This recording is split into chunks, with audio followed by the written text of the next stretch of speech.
now my pleasure to invite to the podium for some remarks a rising star of the U.S. Congress, Congressman Jim Bridenstine, from that wonderful, wonderful state,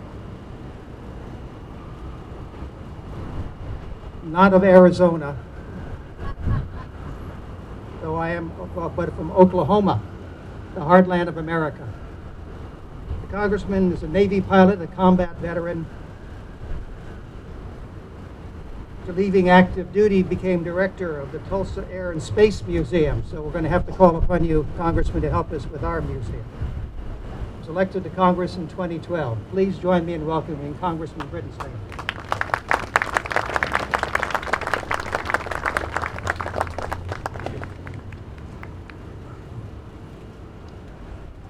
Well, I would just like to start by thanking Dr. Edwards for inviting me, and thank you for all the dignitaries that are here from foreign nations.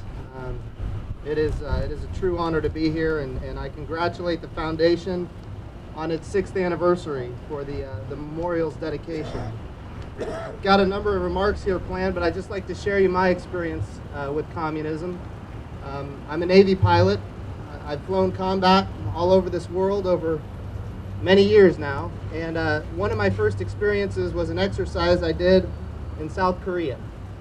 And during that exercise, I took a day off, and I went up to Panmunjom where the armistice was signed between South Korea and North Korea in 1953.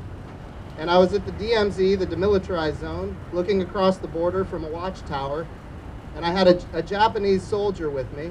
The Japanese soldier spoke English. Of course, he spoke Japanese, and he spoke Korean very well. And he was interpreting a lot of what I was seeing. And one of the first things I noticed was a big city on the hill, a big city over the horizon there. And he was sharing with me that while the city looks beautiful from a distance, that inside this city, the buildings have no windows, the buildings have no floors, the buildings have no useful purpose whatsoever. The city was built as propaganda to encourage South Koreans to defect to North Korea. And this was an idea for a young lieutenant junior grade in the United States Navy. This was an idea that was completely foreign to me. The idea that you would build a fake city to try to encourage people to come to your country. The other thing that I saw and I heard, they had billboards. And the billboards said, "Come to North Korea, the land of opportunity." And at this time in North Korea, 5% of the population was starving to death every year. And they were saying, "Come to North Korea, the land of opportunity." The third thing I saw, or I actually heard from this watchtower, were loudspeakers coming from the north. And of course, the Japanese soldier was interpreting for me, and he said that the loudspeakers say, "Come to North Korea, our generals are better than your generals." And in America, I heard chuckles here. In America, that sounds funny to us. That's something that, again, is foreign to a young lieutenant junior grade in the Navy who's never been to the Korean Peninsula before. But what was so unique and what really struck me is the fact that here in the United States of America, we don't fight for generals. We don't fight for autocrats. And we don't fight for men. We fight for institutions. We fight for the Constitution. We fight for the rule of law. We fight for our Bill of Rights. We fight for the right to assemble like we're doing here today. We fight for the freedom of speech, the opportunity for me to come here and say what I've seen and what I've been a part of. The freedom of speech, the right to assemble, the protections for political opposition is something that we hold dear. And the right to freely worship is something that is unique. It's not as unique as it used to be, thanks in a large part because freedom-loving people have made the ultimate sacrifices required to extend freedom around the world.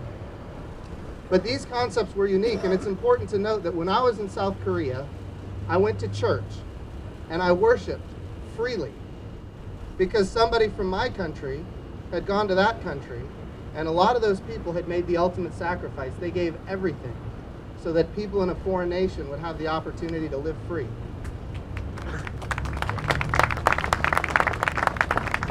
And what I think is so important about this foundation, certainly we want to remember and commemorate the victims of communism, absolutely. But I think what's equally important is the fact that we have new generations that are coming up, and people have alluded to Che Guevara and other cultural phenomenon that are going on inside the United States regarding communism. It is up to us to stand firm and let people know just the atrocities, the economic atrocities, the human rights atrocities that are associated with communism. It is up to us as political leaders to make sure that these atrocities never come to countries that currently live free. Thank you so much for having me. It's an honor to be here.